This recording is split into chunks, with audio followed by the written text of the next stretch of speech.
하나님 말씀 읽겠습니다. 사도행전 4장 29절.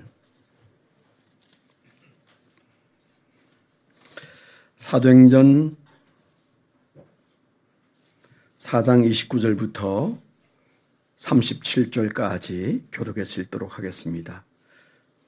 주여, 이제도 그들의 위협함을 구워 보시옵고 또 종들로 하여금 담대히 하나님의 말씀을 전하게 하여 주시오며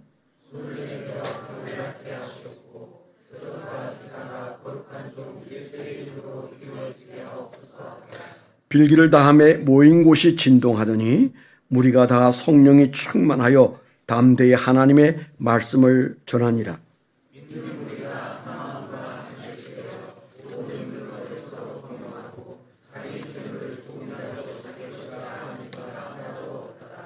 사도들이 큰 권능으로 주 예수의 부활을 증언하니 무리가 큰 은혜를 받아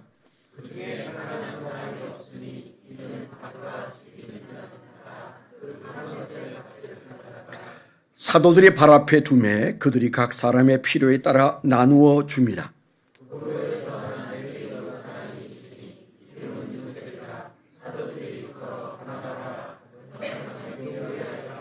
다 같이 그가 밭이 있음에 팔아 그 값을 가지고 사도들의 발 앞에 두니라. 아멘. 아멘. 우리 좌우에 계신 분하고 한번 격려하겠습니다. 하나님은 오늘도 살아서 우리 가운데 역사하십니다.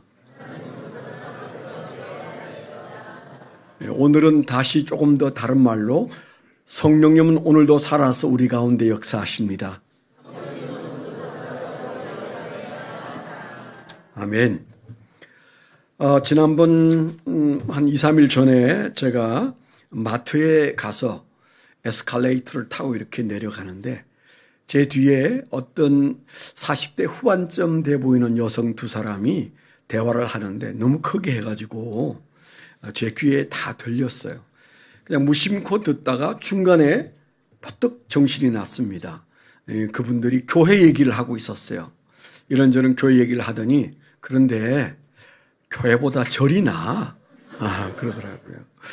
너무 놀랍잖아요. 앞에 목사가 서 있는데 뒤에 교회보다 절이 낫다고 그러니까 이 무슨 얘기인가 그랬더니 조금 더 길게 하는 얘기는 절에 가니까 위로가 되더라. 위로만 받으면 되잖아. 그러면서 두 사람이 서로 동의를 하면서 한 말을 듣고 제가 에스컬레이터에서 이렇게 헤어졌어요. 절에 가니까 위로가 되더라. 우리가 가서 위로받으면 되잖아. 그런 말. 그런 말을 들으면서 이게 참 우리의 한국 교회의 현주소인가? 그런 생각이 마음속에 많이 들었어요.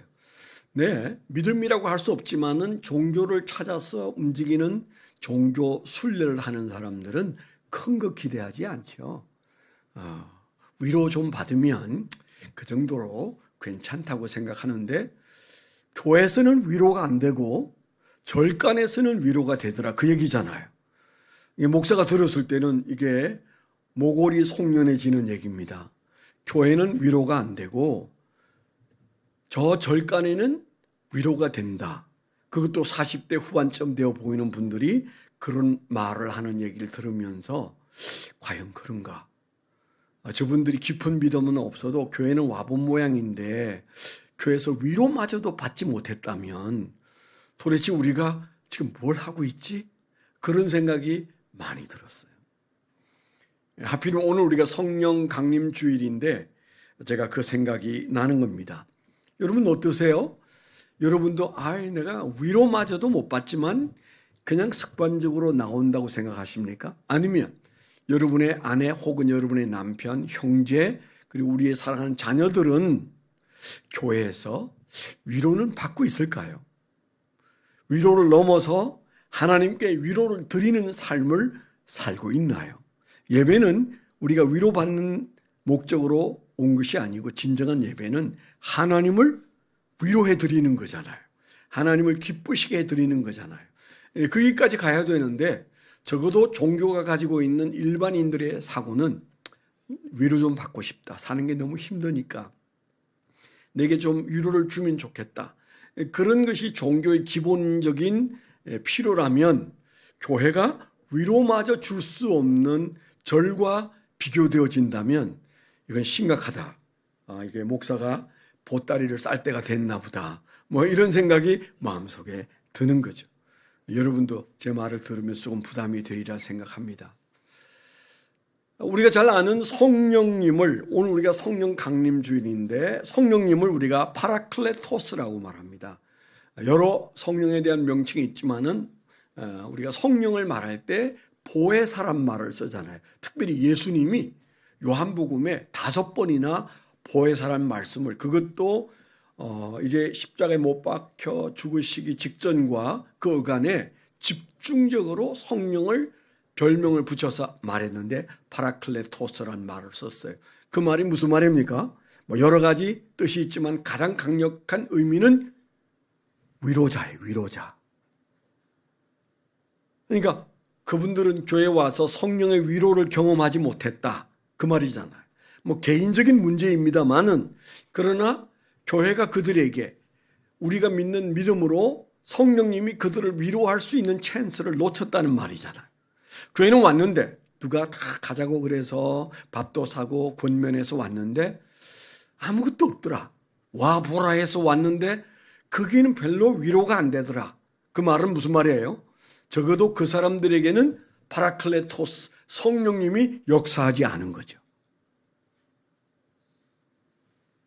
그 사람은 그렇다 치더라도 오늘 저와 여러분들에게 성령님이 나에게 내 마음을 만져주시고 그리고 나를 위로하시는, 그래서 성령님의 위로를 받고 사는가?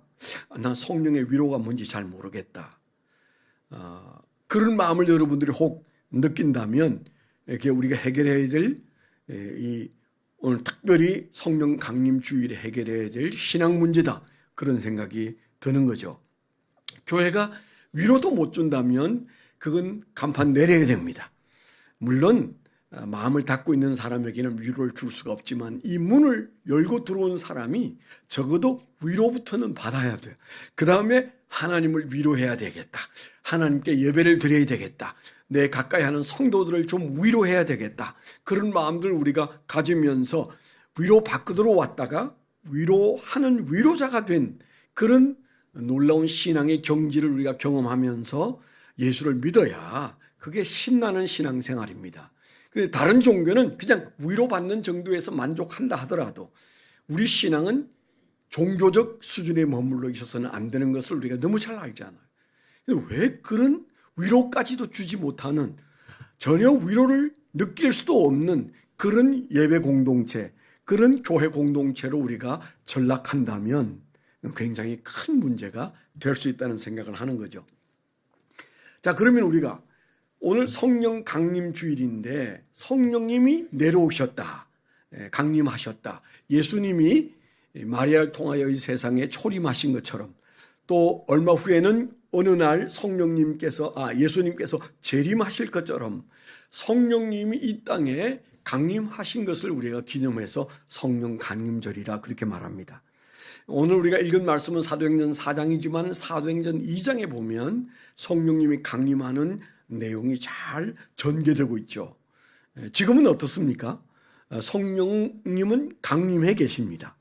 그때 2000년 전에 강림하셨고 지금은 강림하신 성령님이 우리 교회 안에서 역사하시는가, 우리 가정에서 역사하시는가, 혹은 우리 각자에게 역사하시는가, 이 문제예요. 그러니까 강림은 하셨습니다마는, 그러나 성령이 강림해 계심에도 불구하고 성령이 강림하기 전 제자들의 모습처럼 갈등과 염려 속에 문을 닫고 있는 그런 신앙생활은 적절하지 않은 거죠. 성령을 어떻게 보면 소외시키는 그런 삶이 될 수가 있습니다. 그러면 우리가 참 오늘 성령 강림절에 할 얘기가 많을 수 있어요. 좀 우리가 성령이 도대체 뭐냐, 누구시냐, 그렇게 우리가 묻는다면 우리는 다 그 정도의 대답은 충분히 할 수 있습니다. 삼위 하나님 중에 한 분이시다. 예수님이 성자 하나님이면 하나님은 아버지 성부 하나님이시고, 그리고 지금 역사하시는 하나님은 성령 하나님이다. 이건 우리가 다 잘 알고 있어요. 그런데 우리가 성령님을 생각할 때마다 고민하는 단어가 뭐예요? 성령 충만이라는 단어입니다. 성령님이 와 계시고 또 성령을 받은 사람과 교회 안에는 성령을 받지 못한 사람으로 나뉘어질 수 있습니다. 이건 큰 차이죠. 먼저 우리가 성령 충만해지려면 성령을 받아야만 합니다. 와 계셔요. 그러나 성령을 모셔야 된다고요. 우리 안에. 내 안에 모셔졌는가 모셔지지 않았는가. 물론 그러면 여러분들이 금방 나한테 무슨 그런 성령을 모신 흔적이 있는가, 그런 어떤 체험이 있는가, 그렇게 묻게 됩니다. 누구든 그렇게 묻게 됩니다. 저도 오랫동안 신앙생활을 교회 안에서 하면서 참 갈등이 많았어요. 제대로 배운 게 없고 그냥 부흥회 때 듣고 목사님께 들은 게 전부니까 어느 때는 성령을 받은 것 같기도 하고 어느 때는 성령조차 못 받은 것 같기도 하고, 방언 못하는 사람은 성령 못 받았다고 뭐 하시는 목사님 얘기를 들으면 방언 못하면 성령 못 받은 거구나 이렇게 생각할 때도 있었고요. 죄를 많이 지은 사람은 성령이 떠났다고 생각할 때도 있었고요. 복잡했어요. 그러나 아름다운 교회 교인들은 그 정도는 정리가 되어 있습니다. 성령님은 하나님이시고 그리고 2000년 전에 강림해서 이 세상에 계시고 그리고 교회의 머리 되시고 그 성령님이 우리 안에 들어오시는 것을 성령 받는다 그렇게 말하는데, 그것은 어떤 체험을 의미하는 게 아니에요. 성령을 받는 것은 우리가 예수 그리스도를 주와 구주로 영접하면 성령님이 우리를 구원받게 하시고 그 성령님이 우리를 인치시는데 그 일을 하시고 우리 안에 거하시게 되죠. 예수님만 내 안에 계시고 하나님은 하늘에 계시고 성령님은 내 주위를 배회하시고, 그거는 바른 신앙이 아닙니다. 성령은 우리 안에 계시는데 삼위 하나님이 다 함께 계세요. 그래서 우리가 물론 신학적인 포지션은 예수님과 하나님 아버지는 하늘에 계시고 하나님 우편에 예수님이 계시는 것, 이 신학적으로 맞아요. 그렇지만은 영적으로는 우리는 어떻게 이해해야 돼요? 삼위 하나님이 우리 안에 계시다. 성령님이 우리 안에 계시면 예수님도 계신 것이고 하나님도 계신 것이다. 이렇게 이해하면 좀 어려워요. 그러니까 어려우니까 말이 안 되는 단어가 나오죠. 삼위일체. 네. 삼위일체란 단어는 그 이해하려고 하지 마라.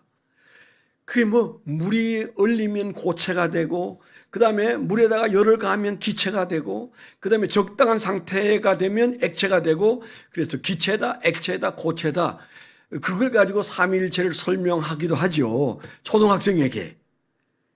그래서 제가 나중에 신학을 하니까 그렇게 설명하면 이단된대요. 전기가 있는데 전기가 필라멘트에 들어가면 불이 되고 그 다음에 전동기에 들어가면 힘이 되고 전열기에 들어가면 열이 된다. 빛이 되기도 하고 열이 되기도 하고 그리고 힘이 되기도 한다. 뭐 그래서 우리가 성령을 그렇게 삼위일체 하나님을 그렇게 설명하는데 그거 초등학생까지는 괜찮아요. 그런데 신학을 공부하니까 그렇게 말하면 그건 이단이래요. 그 완전한 설명은 이 세상에 존재하지 않는데 그냥 그건 믿어야 할 영역이래요. 천국 가면 이해가 된대요. 삼위 하나님을 뵙고 살면 물을 것도 없다는 거죠. 근데 실제로 삼위일체란 단어는 정확하게는 예수님이 승천하신 지 한 200년이 지난 다음부터 나온 말이에요. 그 전에는 삼위일체란 말이 없었죠. 그런 신학적인 용어가 없었어요. 왜 없었을까요? 예수님을 보고 살았던 제자들이 증거할 때는 그런 게 의문이 안 됐어요. 몰라도 그게 궁금하지 않았어요. 그런데 세월이 흐르면서 제자의 제자가 목회를 할 때 되니까 복잡하거든요. 그러니까 똑똑한 사람들이 아주 힘들어해요. 똑똑한 사람들이 예수 믿기 조금 힘들어합니다. 힘들어하면서 도대체 그러면 그게 이해는 안 되지만 말은 돼야 되지 않냐. 그래서 말되는 단어가 뭐가 있을까 해서 만들어낸 단어가 삼위일체. 세 분이 계신데 그분들은 일체다. 성경에 그런 내용들이 많아요. 아버지와 아들이 하나이다. 뭐 이런 얘기. 뭐 이해 안 되죠. 이해되면 그건 이단입니다. 설명을 잘못 받은 거예요. 그래서 우리가 일단은 그걸 그냥 접어두고 예수를 믿는데, 분명한 것은 지금 역사하시는 하나님은 성령 하나님이시다. 근데 우리가 성령을 모르고 산다? 성령에 대한 관심조차 없다? 그건요, 그냥 목사님들이 하는 말로 빌려서 말하면 아주 좋은 벤츠를 내가 가지고 있는데 새 차를 하나님께 선물 받았어요. 그래서 그 차를 타고 폼나게 어디든 달릴 수 있습니다. 그래서 가능하면 길만 있으면 300km도 밟을 수 있을지 몰라요. 그런데 그 좋은 차를 가지고 있음에도 불구하고 그냥 여기에서 마트까지도 그 차를 몰고 갈 수 없는 상황이 벌어지죠. 언제요? 기름이 떨어지면. 근데 그 좀 약간 지식이 부족한 얘기 같은데 어렸을 때 제가 들었던 부흥 강사의 말씀이 귀에 쏙 들어오더라고요. 아, 좋은 차를 가지고 있어도 기름이 떨어지면 그 차는 내가 밀고 다녀야 된다. 그런데 신자들이 그런 사람이 너무 많더라. 그런 얘기를 제가 어렸을 때 어느 날 들었어요. 근데 그건 그렇게 이해가 잘 될 수가 없어요. 그러니까 여러분 그냥 그렇게 이해하세요. 내가 성령 충만하지 않으면 차에 앉아서 편안하게 내가 그 차를 몰고 폼나게 쌩쌩거리고 다녀야 되는데 그 차가 시동이 꺼져서 뒤에서 밀고 간다고 생각해 보세요. 이 사거리를 차를 밀고 간다고 생각해 보세요. 상상이 안 되십니까? 제가 며칠 전에 여기 이제 어디 톨게이트를 막 빠져나오는데 바로 톨게이트 앞에 아주 좋은 차 한 대가 딱 거기 서 있어요. 여자 셋이 나와서 서 있습니다. 근데 차가 딱 서 있으니까 모든 차가 못 가잖아요. 제 앞에 있는 차가 비껴가는데 그 플라스틱으로 된 그걸 밟고 지나가더라고요. 그 차가 오도 가도 안 해요. 아무리 좋은 외제차면 뭐합니까? 여자 셋이서 내려서 웅크리고 아마 그 레카차가 오기를 기다리는 것 같은데 그 차는 아무리 좋은 차라도 엔진이 꺼지면 못 가는 거죠. 엔진이 왜 꺼집니까? 기름이 없으면 꺼지는 거죠. 그러면 어떻습니까? 우리 신앙에도 신앙의 엔진이 언제 꺼진다고 말하고 싶습니까? 성령과 상관없으면 신앙생활 엄청나게 어려워요. 여러분도 일주일 내내 기다린 분도 혹 계시죠? 아멘 하세요? 네, 몇 분 계시네요. 내가 한번 마음 먹고 교회 오기가 너무 힘들다. 마음을 다지고 해야 이 5층에 올라올 수 있다. 엘리베이터 없으면 내가 못 올라왔을 텐데 엘리베이터 때문에 내가 올라오긴 했는데 정말 신앙생활 힘들다. 그런 분들도 혹 계시죠? 아멘 안 해도 됩니다. 근데 그 차이가 왜 나오는 거예요? 여러 이유가 있지만은 오늘 우리가 생각할 차이는 내가 성령 충만하지 않으면 성령의 도우심이 없으면 성령과 무관하게 예수 믿으면 나는 신앙이 너무너무 힘들다. 그렇게 말할 수 있는 것이죠. 그래서 우리가 성령 충만해야 됩니다. 성령을 모셨다면 성령 충만해야 돼요. 혹 여러분 중에 나 아직 성령도 모시지 않은 것 같아. 그런 분이 계십니까? 침례교 신학은 아주 쉽고 간단합니다. 예수 그리스도를 주와 구주로 영접하면 우리가 성령이 오시옵소서 막 무당이 뭘 하듯이 그렇게 안 해도 바로 들어오세요. 아멘? 그것을 우리가 체험하지 못했을 뿐이지 체험과 신앙의 본질은 차이가 있습니다. 내가 구원받은 것이 어떤 사람에게는 아주 엄청난 체험으로 다가오지만 어떤 분들에게는 천국 갈 때까지 아무 체험이 안 올 수도 있어요. 그 체험과 비례하지는 않습니다. 왜냐하면 마음으로 믿고 입으로 시인하면 구원받는 것이기 때문에 거기에 체험이 끼일 게 없어요.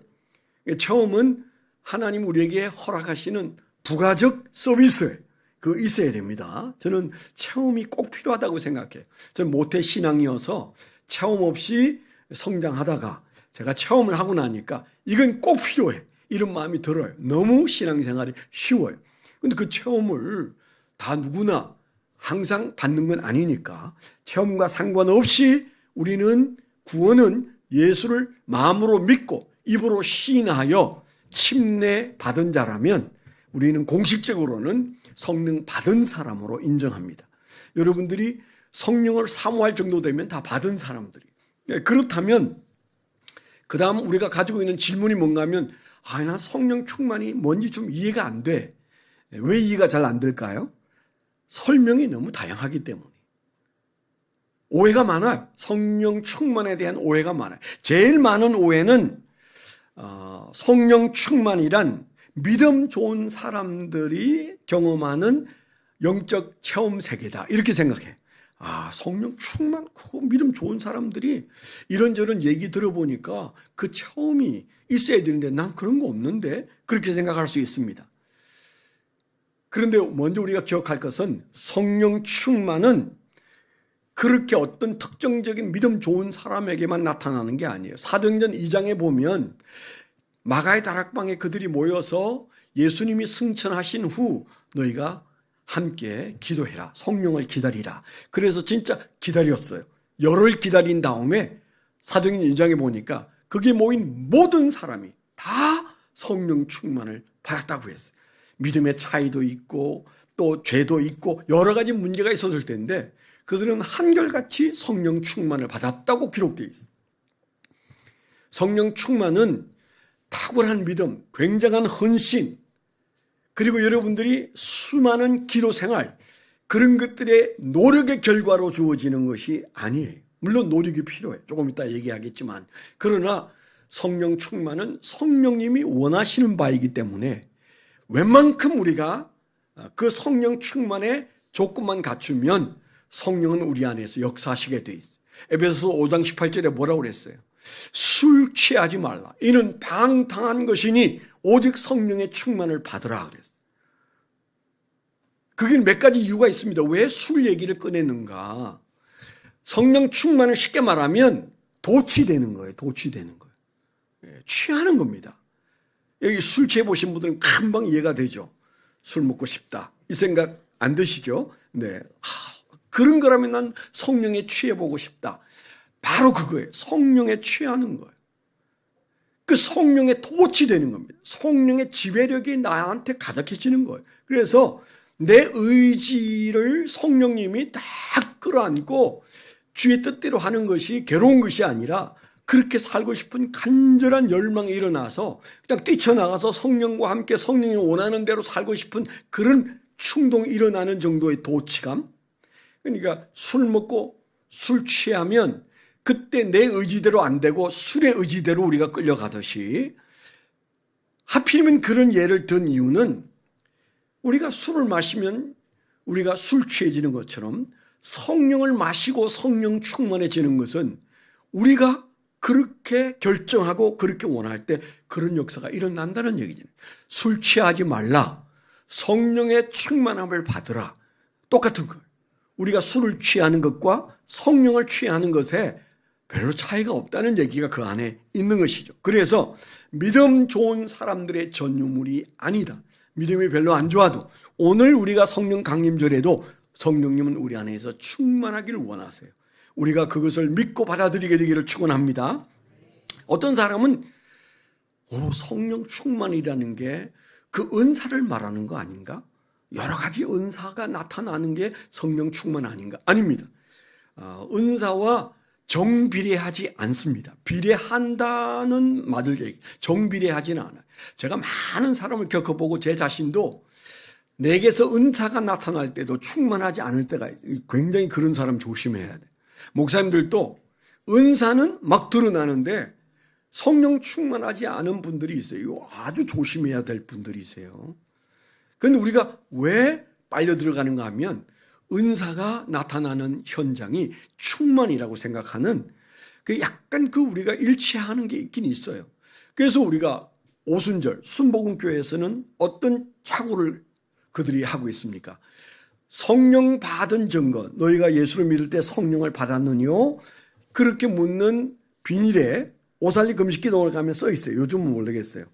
최근에 못 본 것 같긴 한데 그게 보면 그렇게 써놨어요. 모든 사람들이 어떤 생각을 하는가 하면 내가 성령 받는 것은 방은 받는 것이다. 방은 못 받았어? 그러면 성령 못 받은 거야. 이런 황당무계한 얘기를 합니다. 이건 정통 교리에서는 황당무계한 거예요. 제가 언젠가 얘기했죠.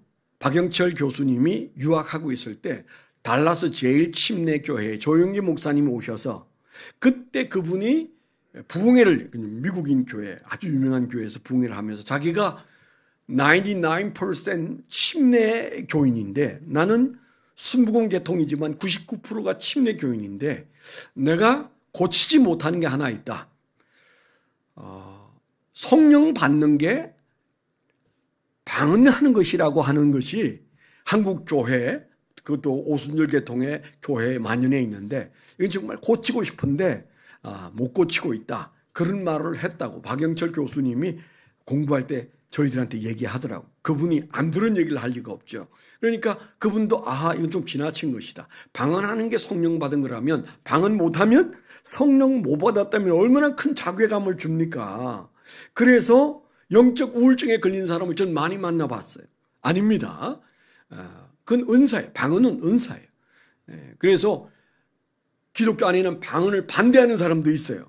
그 방언은 그거 초대교회 때 잠시 있었고 없었던 건데 그렇게 말하는 목사님들도 훌륭한 분들이 많으세요. 요즘도 그런 책들이 나오기도 합니다. 저는 그렇게 생각하지는 않아요. 그렇지만 방언이 성령 받은 증거가 되고 방언 못하면 성령 못 받은 것이다라고 하는 생각은 매우 잘못된 생각이다. 그건 신학적으로 오류다. 그렇게 저희 침례교회는 생각합니다. 또 이렇게 여러분 순복음교회 교인 만나가지고 주중에 그것 가지고 논쟁하지 마세요. 그분들이 우리 교회에서 그걸 강조하지 않으면 됩니다. 또 순복음교회 가면 그냥 그런 말 해도 그런가 그냥 그렇게 들으세요.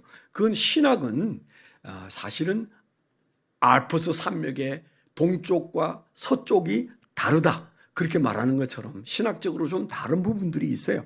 그것 가지고 이단 시비 걸 이유가 없습니다만은 성경대로 말하면 성령 충만은 은사 체험과 분리가 돼야 된다. 그런 말씀을 드리고 싶어요. 그래서 여러분 우리 한국에도 고신파 교인들을 성령 충만하지 않다고 말하기는 어려워요. 왜냐하면 한국 교회 역사에서 신사참배를 가장 많이 반대하고 가장 많이 순교한 사람들이 고신척 교회, 고신척 장로교회입니다. 그분들은 방언 절대 인정하지 않습니다.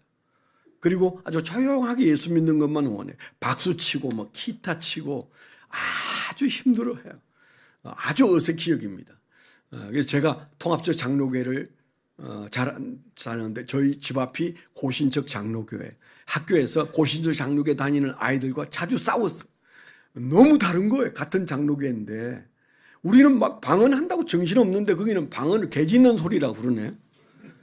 둘 중에 하나는 잘못된 거라고 생각했어요. 그랬는데 너 방언 해봤냐? 해보고 그런 소리 하냐? 뭐 이러면서 싸우는데 나중에 보니까 그분들도 예수 믿고 방언하는 저희 교회도 예수 믿고 그분들도 신앙이 좋고 우리 신앙인데 통합적 장로교회보다 고신파 교인들이 신앙이 조금 더 좋더라고. 왜냐하면 통합 측은 신사참배 했거든요. 그런데 고신 측은 그게 싫어서 갈라져 나갔거든요. 그리고 순교도 그분들이 훨씬 많이 당했어요. 한경재 목사님도 회개했잖아요. 플래처 상인가 받으면서 나는 신사참배했던 죄인이라고 울면서 회개했잖아요. 그게 통합적 교회의 모습입니다. 그런데 그분들은 그러면 고신척 교인들은 방언을 인정하지 않는다고 해서 그 사람들은 이상한 신앙을 가진 사람이냐, 믿음이 없는 사람이냐, 성령 충만하지 않은 사람이냐, 그렇지 않다는 거죠. 또 어떤 사람들은 성령 충만한 노력을 많이 해야 되잖아요. 안 그렇습니다. 오늘 바로 성령 충만할 수 있습니다. 네. 바로 성령 충만하지 않으면 식사하시고 제 방에 들어오시면 제가 안수해 보겠습니다. 또 어떤 사람들은 지식이 많고 의지가 강한 사람은 성령 충만하기 어렵더라. 거짓말입니다. 그것 때문에 좀 방해가 될 수는 있어요. 영적 세계를 받아들이는데 인간적인 지식이 방해가 될 수는 있습니다. 그러나 꼭 그렇지만은 않다는 얘기를 드리면서 그러면 도대체 성령 충만을 뭐라고 말하면 좋겠냐? 성령 충만이라는 게 뭐냐? 간단하게 얘기하고 어떻게 성령 충만을 받을 수 있겠는가까지 달려가겠습니다. 네. 성령 충만을 뭐라고 말하면 좋으냐? 제가 국리에 보았을 때 여러분이 잘 아는 여기 계신 90%의 교인들이 훈련해서 잘 아는 수레바퀴 적용하면 딱 맞습니다. 복잡한 책 안 읽어도 돼요. 여기저기 유튜브로 성령 충만 안 들어도 돼. 성령 충만을 뭐라고 표현하면 가장 좋으냐? 아름다운 교회 제자훈련 받은 사람들이 잘 아는 수레바퀴의 삶을 적용하면 내가 성령 충만한지 안 한지 또 성령 충만이 뭔지 가장 잘 알 수 있어요. 자, 거기에 나오는 5가지 혹은 6가지. 첫째는 뭐예요? 축입니다. 축. 수레바퀴의 축은 뭐예요? 우리 마음이 예수님으로 딱 좌정되어 있는가? 예수님이 내 마음속에 주인으로 계시다면 성령 충만이에요. 지금 내가 의사결정하는 모든 결정에서 성령님이 내 마음속에 주도권을 가지고 있다. 우리 흔히 말하는 로드십. 예수님이 주대권을 가지고 계시다. 두말할 것 없이 성령 충만한 거예요. 그 성령님이 거실에만 계신 게 아니고 성령님은 우리의 삶의 모든 영역에 함께 하고 싶어요. 그래서 우리의 삶의 영역을 다 열어놓고 그게 화장실이든 아니면 여러분 냉장고든 어디든 열어보실 수 있도록 성령님에게 다 오픈하고 산다면 그 사람은 이 축의 문제가 해결되어 있어요. 성령 충만한 사람이다 말하는데 어려움이 없어요.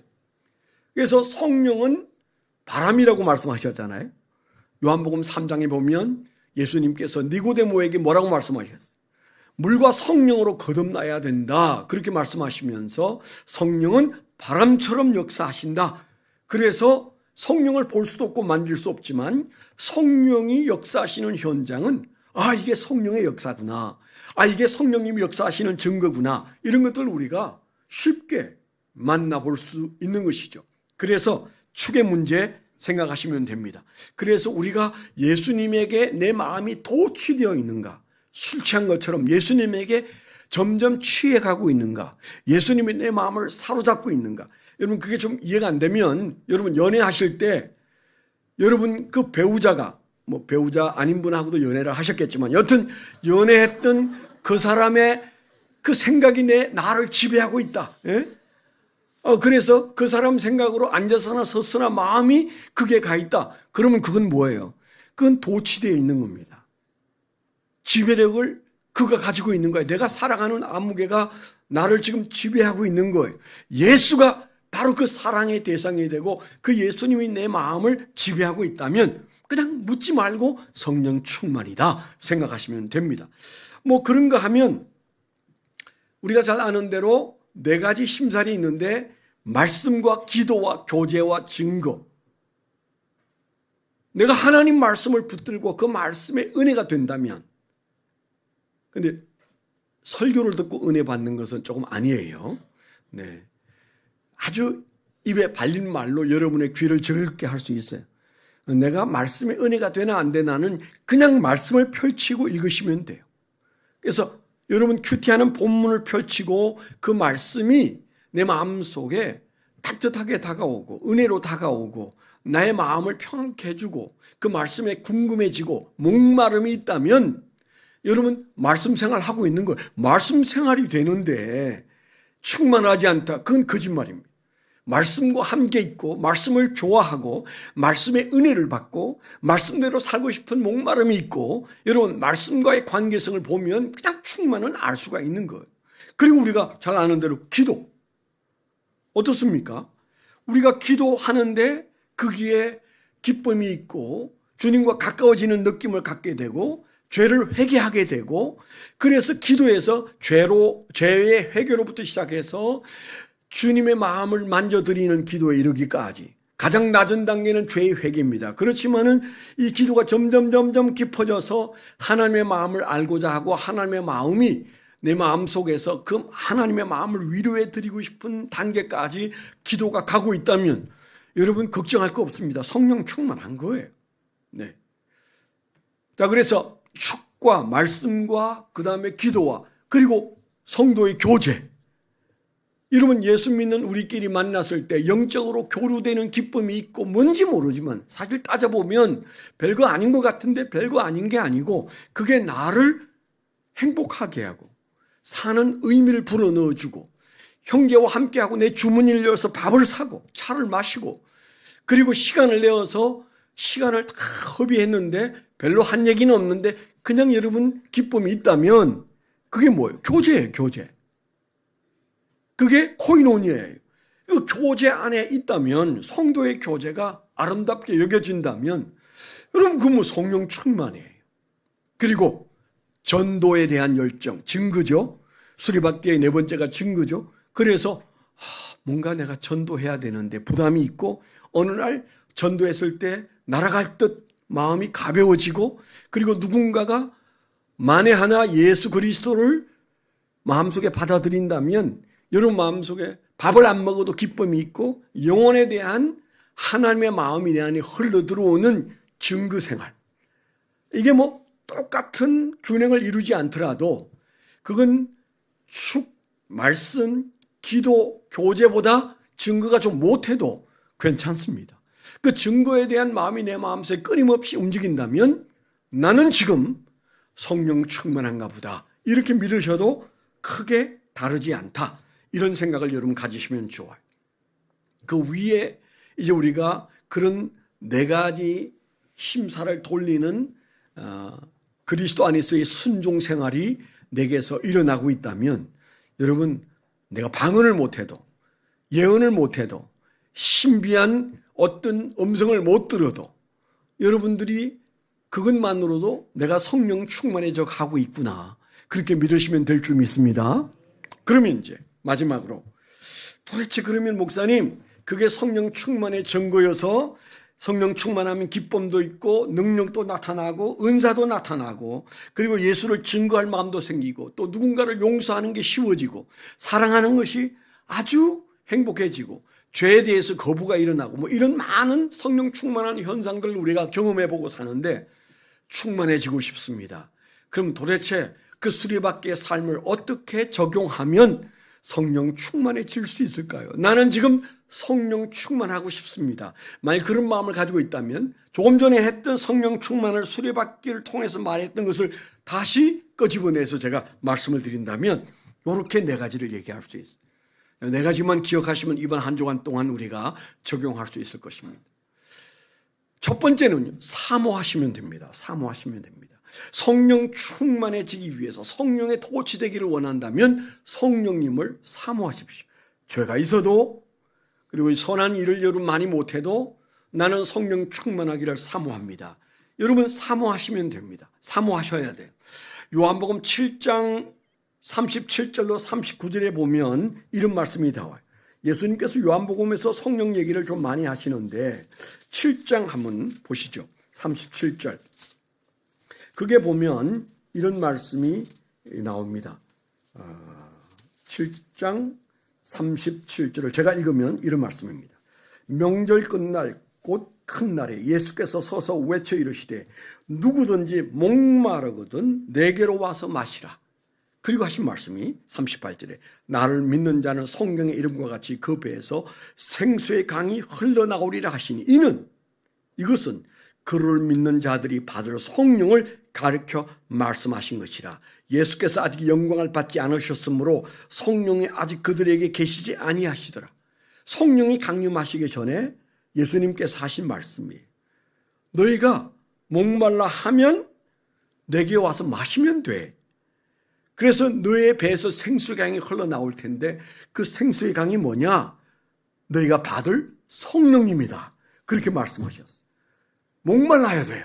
목마르거든 마시라. 목말라야 돼. 우리는 목마름을 가지고 있습니다. 내일부터 우리가 결핍 치료를 할 텐데요.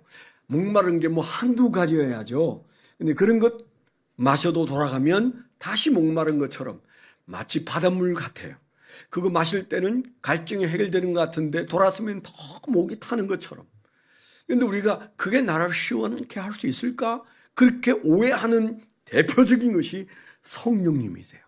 성령을 마시면 우리가 이 목마름에서 영원히 해방될 수 있는데 그런데 우리는 그렇게 생각하지 않는 거거든요. 나는 돈에 목마르다. 나는 건강에 목마르다. 나는 자식 성공에 목마르다. 나는 사랑에 목마르다. 우리가 이런 많은 목마름을 가지고 있는데 딱 하나, 그 모든 목마름을 일거에 해결할 수 있는 게 성령님을 마시는 겁니다. 성령 충만하면 목마름에서 해결되는데 우선은 뭐예요?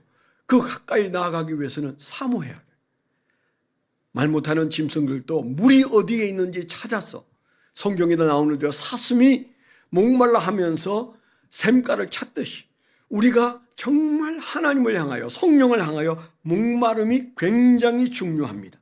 그래서 우리가 목마를 때 그때 놀라운 충만함을 경험할 수 있는 것이죠. 사도행전 1장에서 예수님께서 뭐라고 말씀하셨어요? 종말이 언제입니까? 라고 물어보는 그날, 주님이 성천하시는 날, 그들이 종말을 물을 때 당연한 질문인데 예수님께서 너희 그 종말에 대한 관심 안 가져도 돼. 너희가 가져야 될 관심이 있어. 그게 뭐라고 그랬어요? 성령이 너희에게 임하셔서 성령 침례를 받을 것인데 너희에게 성령이 임하시면 너희가 권능을 받고 예루살렘과 유대와 사마리아 땅끝까지 이르러 내 증인이 될 것인데 너희가 관심을 가져야 할 것은 종말이 아니고 성령님이라고 얘기하지 않았겠어요? 여러분의 관심은 어디 있으세요? 여러분이 원하는 어떤 삶의 목표가 여러분의 관심사입니까? 주님은 우리에게 성령께 관심을 가지라. 종말도 아니다. 그렇게 우리에게 말씀해 주셨다는 사실을 기억할 필요가 있어요. 그 다음에 우리가 기억할 게 있어요.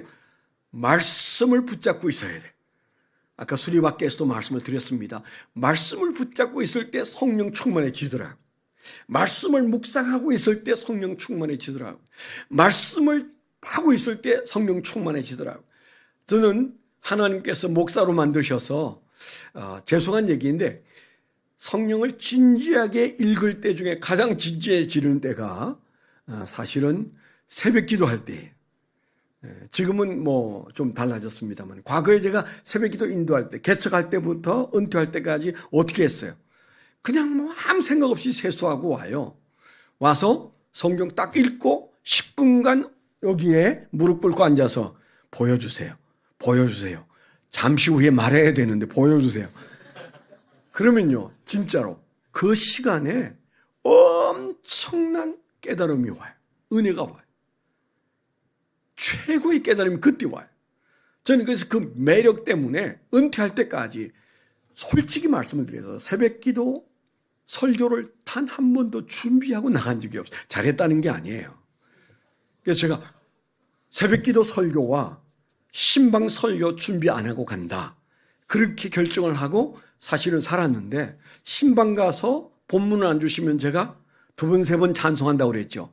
여러분 아마 생각 없이 은혜가 돼서 찬송을 반복하나 보다. 아니 말씀이 다운로드가 안 돼가지고 뭘 하나 주셔야 될 것 같은데 무슨 말을 해야 될지 주님이 주셔야 되는데 그래서 여러분들은 우리에게 딱 맞는 말씀 같아. 메모해 놨다가 나중에 언제 어느 며칠 날 목사님 이런 말씀 하셨어요. 그런 얘기 하시는 분 있잖아요. 제일 난감한 게 그거예요. 난 무슨 말을 했는지 몰라요. 왜 모를까요? 그냥 그 때를 쓰면서 찬송 부르면서 주세요. 주세요. 그러니까 좋은 태도는 아니라고 제가 말씀을 드렸어요. 버릇없는 짓일 수도 있습니다만은 저는 바로 직통계시를 좀 받고 싶다라는 간절함이 있고 새벽에 주님 그냥 10분 깨닫는 게 짧은 시간 아닌데 주님 깨닫게 해주세요. 근데 진짜로 깨닫게 하시고 듣는 분은 어떤지 몰라도 늘 제 마음은 새롭게 그 말씀이 들어오더라고요. 그 짧은 시간 묵상하는 시간은 성령 충만해지더라고요. 여러분께 권합니다. 여러분 새벽 설교할 일이 없습니다만은 그러나 말씀을 묵상하고 말씀에 매달려서 깨닫게 해달라고 매달릴 때 그때 말씀과 함께 있을 때 충만해진대. 여러분 그렇게 노력하시면서 묵상을 노력하고 그렇게 애쓰시기를 축원합니다. 그 다음에 기도해요. 기도해요. 성령 충만해지는데 기도를 빼놓을 수가 없죠. 제가 여러 얘기하지 않겠습니다. 오늘 우리가 읽은 말씀에도 뭐라고 그랬어요? 오늘 2장에서 성령 충만을 받은 그들이 삶에서 여러 가지 많은 박해가 생기고 어려움이 생기니까 그들의 마음속에 두려움이 찾아오려고 했어요. 그리고 베드로 요한이 잡혀가서 매를 맞고 산에 죽네 그러니까 그들의 마음속에 얼마나 두려움이 컸겠어요? 그래서 그들의 마음속에 아주 혼란스러운 시기를 지나가고 있을 때 하나님께서 베드로와 그리고 함께한 제자가 그 관원들 앞에서도 담대하게 그들은 제발 이제 예수에게 그만하라. 그러면 놔주마. 그런 그들에게 어떻게 하나님의 말씀을 내가 숨길 수 있겠느냐. 말씀을 붙잡고 살다 보니까 말씀을 애누리 할 수 없어서 나를 때려도 나는 하나님 말씀을 내게 하신 하나님의 말씀을 스킵할 수가 없다. 그 얘기잖아. 여러분 그게 처음 있는 말씀이고 그리고 그들이 돌아와서 해방이 돼가지고 돌아왔을 때 그들이 하나님 앞에 기도했잖아요. 어떤 기도를 했습니까? 지금 일어나는 일들이, 이 아주 요상하고 두려운 일들이 구약 성경에 기록된 말씀대로 되더라. 하나님 말씀대로 진행되고 있더라. 하나님의 섭리 속에 이 상황이 벌어지고 있을 때 주님, 우리가 두려움에 빠지지 않도록 계속 이 길을 갈 수 있도록 우리에게 담력을 허락해 주옵소서. 그렇게 기도했잖아요. 우리 잘 아는 대로 우리를 박해하는 저 무리들이 다 사라지게 해 주십시오. 하나님 평정해 주세요. 그렇게 기도 안 했다고요. 환경의 개선을 위해서 기도하지 않고 내가 그 환경을 넉넉히 이길 수 있게 해달라고 그들이 기도했어요.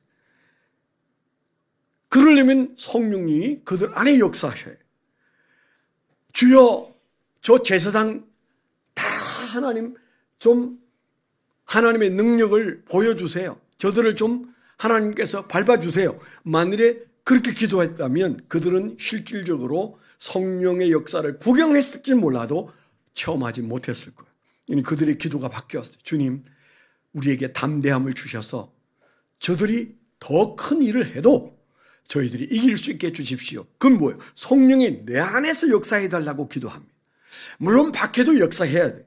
그러나 정말 우리가 원하는 것은 성령이 내 안에서 역사하시는 거예요. 빌립보서 4장 13절에 뭐예요? 내게 능력 주시는 자 안에서 내가 모든 것을 할 수 있다. 그랬잖아요.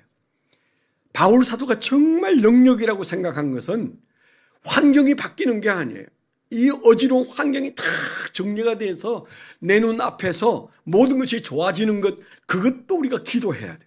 그렇지만은 바울 사도든 어떤 사람이든 특별히 사도행전 우리가 읽었던 4장에서는 주님, 우리가 더 세지면 되지 않습니까?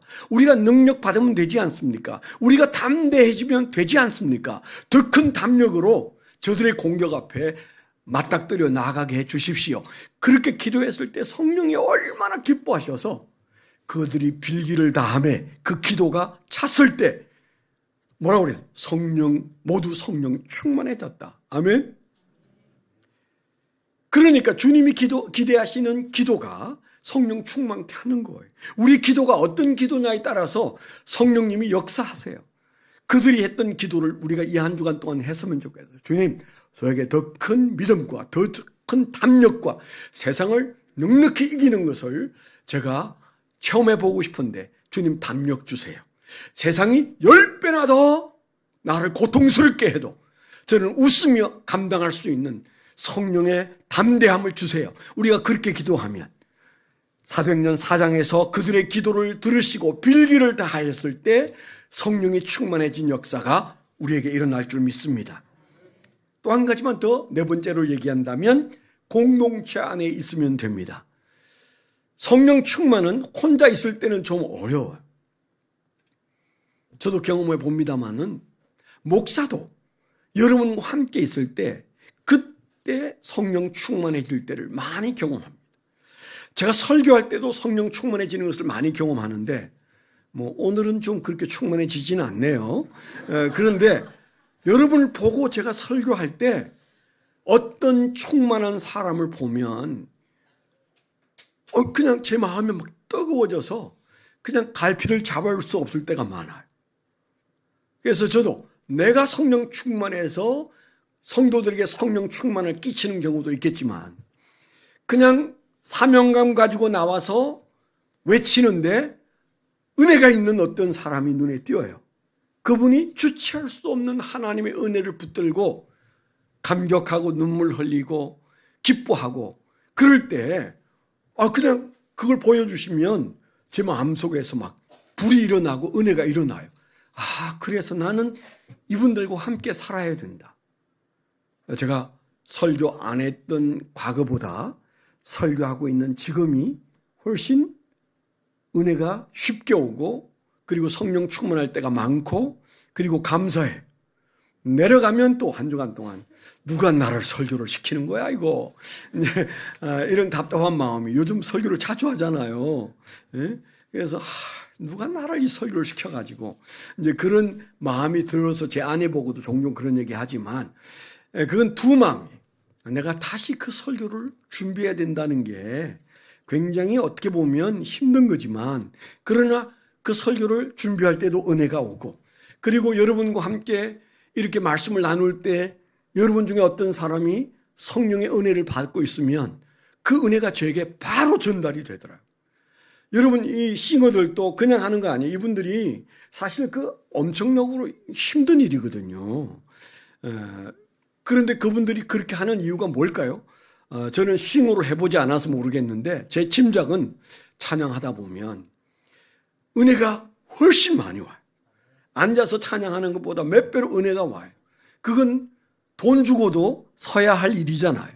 그래서 우리가 이 공동체가 성령 충만의 기가 막힌 하나님의 기회다. 하나님은 우리 가운데 임하기를 원하세요. 아멘. 두세 사람이 내 임으로 모인 곳에 나도 그들 중에 있겠다고 말씀하셨잖아요. 그런 은혜가 저와 여러분 안에 넘치기를 축원합니다. 나일강이 딱 두 가지예요. 나일강이 흐르면 흉년입니다. 나일강이 범람하면 풍년입니다. 들어보셨잖아요. 그 나일강에 물이 졸졸졸졸 흘러가면 물은 있는데 모든 곡식밭이 시들시들해지고 그리고 그냥 흉년이 와요. 물이 흐른다고 풍년이 되는 게 아니에요. 반드시 나일강은 범람해야 돼요. 1년에 몇 차례 범람해서 그리고 그것들이 흘러 들어간 곳에서 옥토가 되고 열매가 튼실하게 되는 것처럼 여러분 성령이 우리 안에 계시는 것으로는 우리의 삶이 흉년될 수 있어요. 어떻게 된다고요? 성령이 우리 안에 계시되 흘러 넘쳐야 돼. 충만히 플레레스해야 돼. 그래서 우리가 성령에 도취되고 그 범람하는 성령의 은혜로 우리의 삶이 곳곳에서 그 물이 적셔지고 옥토가 되어지는 축복을 누리게 될 줄 믿습니다. 이 한 주간 동안 우리의 삶에 성령이 범람하는 역사가 있기를 축원합니다. 기도하겠습니다. 하나님 아버지 감사합니다. 오늘도 주님 은혜를 주셔서 저희들이 성령 강림 주일에 성령님이 우리 안에서 역사하시고 성령의 은혜로 환난의 때를 잘 이기기를 사모하는 종들이 이 말씀 받았습니다. 이 한 주간 동안 성령 충만해지는 종들이 되게 하여 주시옵소서. 예수 그리스도의 이름으로 감사하며 기도드렸습니다. 아멘.